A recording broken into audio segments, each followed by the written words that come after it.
Primeiro, eu queria falar o seguinte, né? Acho que é até desnecessário eu me estender muito sobre o absurdo da marcação do pênalti, como você disse. O árbitro marcou um pênalti que não houve, né? A bola bate no peito do Conte, o zagueiro do Bahia, o argentino. O VAR chama, não é erro do VAR, não é culpa do VAR aí, o VAR corretamente chamou, porque ali não é um erro interpretativo, ali ele chama para mostrar, olha, a bola bate no peito. O Vinícius Gonçalves vai à beira do campo, olha para o vídeo e mantém a marcação. Então, é um erro crasso, é um erro sério da arbitragem, isso é o óbvio, né? A expulsão, ao contrário do que disse o comentarista Roger Flores na transmissão, né?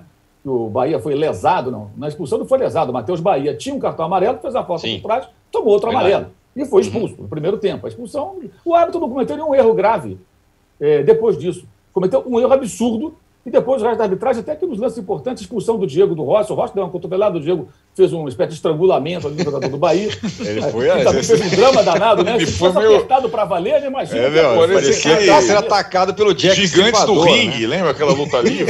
Né? Isso, Gigantes do Assim, ringue. a cena patética, né? Correta a expulsão de ambos, na minha opinião, pelo menos. Então ali, agora, ele erra clamorosamente. O jogo está 0-0, né?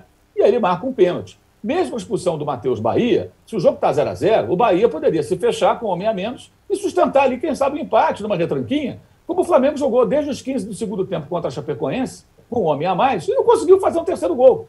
Então, evidentemente, o pênalti muda os rumos da partida. O Bahia tem toda a razão de reclamar. Inclusive, o Rodrigo Marques publica aqui, né, que o Bahia vai à CBF. Acho que tem que ir, porque todo mundo vai. Por que o Bahia não vai, né? Vai lá para pressionar. Todo mundo vai, todos os clubes vão.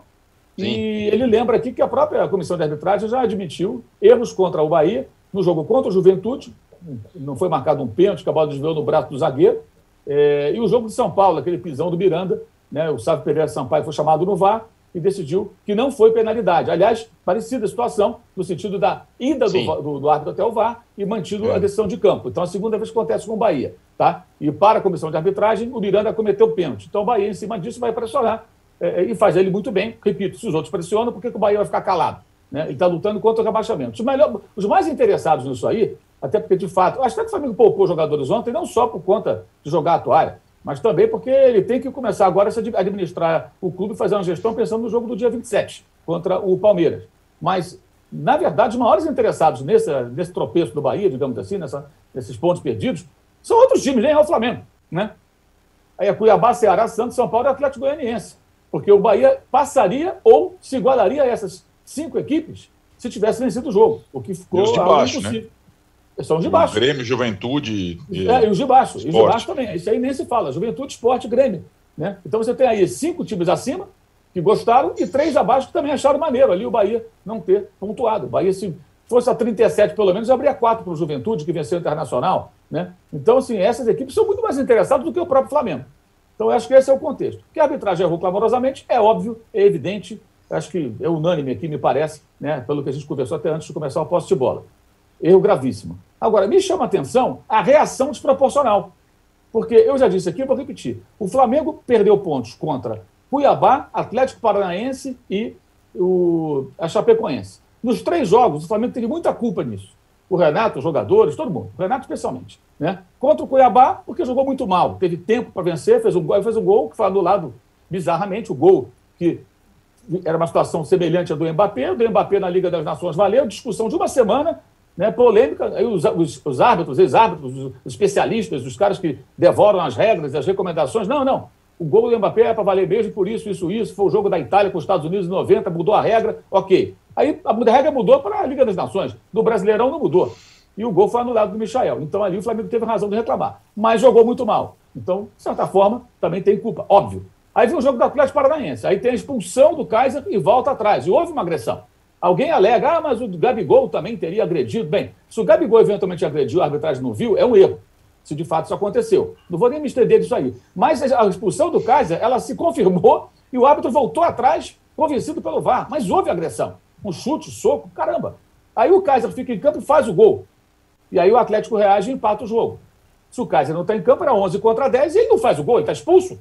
Óbvio que o Flamengo foi muito prejudicado, o que não anula a atuação covarde, ridícula, pífia e patética do segundo tempo, quando o técnico do Flamengo recuou o time covardemente, né, para tomar pressão do Atlético Paranaense. Né? Então, são 2 coisas distintas. E o da Chapecoense foi um combo de erros. Até impedimento com o Gabigol saindo do campo de defesa foi marcado pelo auxiliar. sendo que a recomendação que eles recebem nesses lances é mandar seguir para o VAR ver depois. O VAR limparia a barra dela. E ela foi lá e marcou durante o lance, o árbitro apitou e parou a jogada e ele saía na cara do gol. Né? Mas isso não anula a atuação ridícula do Flamengo e Chapecó. São coisas distintas, gente. Atuação ruim e arbitragem. Mas se o Flamengo vencesse esses jogos, apesar do Renato, das suas más decisões e das más atuações, o Flamengo teria 6 pontos a mais, né? E se vencesse o Bahia ontem sem a ajuda da arbitragem, como aconteceu, como a arbitragem ajudou seus adversários, poderia ficar aí a 2 pontos do Atlético ganhando o jogo atrasado. Então o campeonato estaria aberto. Ou seja, não estou aqui a defender que o Flamengo foi prejudicado. Não, são coisas distintas. Mas a reação ontem, após esse erro bizarro da arbitragem, ela é muito maior do que a reação dos erros que foram cometidos contra o Flamengo. Isso me chama muita atenção, embora não surpreenda.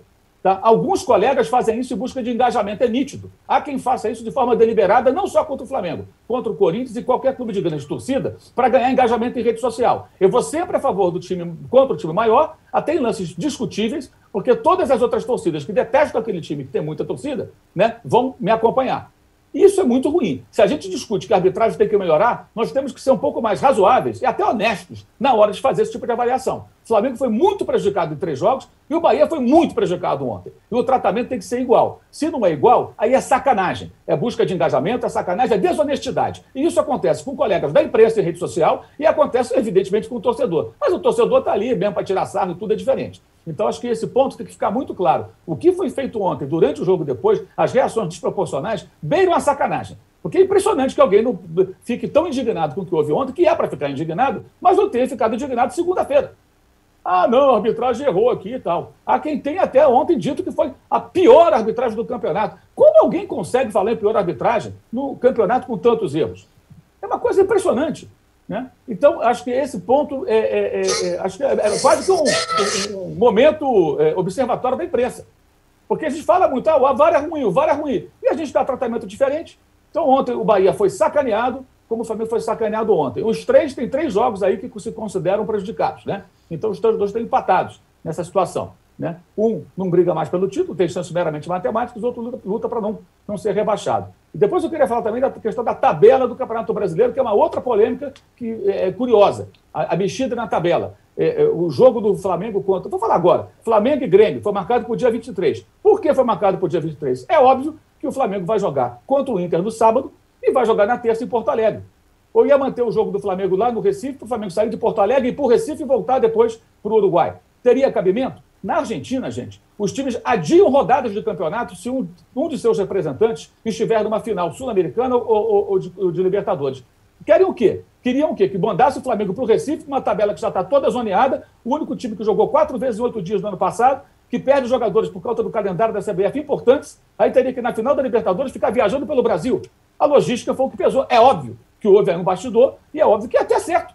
Joga contra o Inter, fica em Porto Alegre, joga contra o Grêmio e viaja para Montevidéu. Como o Palmeiras jogará em casa contra o Atlético na terça e viaja para o Uruguai. Ah, mas o Sport foi prejudicado. Será que vai ser prejudicado? Alguém já olhou a tabela do Sport? A tabela do Sport mostra, por exemplo, né, que nessa reta final ele vai jogar. Olha só, eu acho até que foi interessante. Ele vai jogar contra o Bahia no dia 18 e ele vai se preparar durante 9 dias para pegar o São Paulo, aqui em São Paulo, que pode ser um confronto direto. Ele vai ter um intervalo grande para se preparar para esse jogo. Pega o Flamengo no dia 3, na ressaca de uma derrota de final de Libertadores em crise, ou campeão de ressaca também, sem muito o que se preocupar, no dia 3 de dezembro. Aí no dia 6 pega a Chapecoense rebaixada e fecha contra o Atlético Paranaense no dia 9, sendo que o Atlético lá vai estar pensando na final da Copa do Brasil. É uma boa tabela. Essa mexida não foi ruim para o Sport, não. E se o Sport cair, gente, não vai ser porque o jogo foi no dia 3 ou no dia 5 ou no dia 18, né? Vamos combinar. O Sport se caía porque, por exemplo, tomou um gol do meio da rua do Ademir no jogo do América e perdeu agora no meio de semana, entre outros tropeços de um time mal montado, de um clube em crise há muito tempo. Né? Vai ser essa rodada. Então, acho que assim, tem muitas polêmicas que são muito curiosas, parecem escolhidas a dedo. Qual?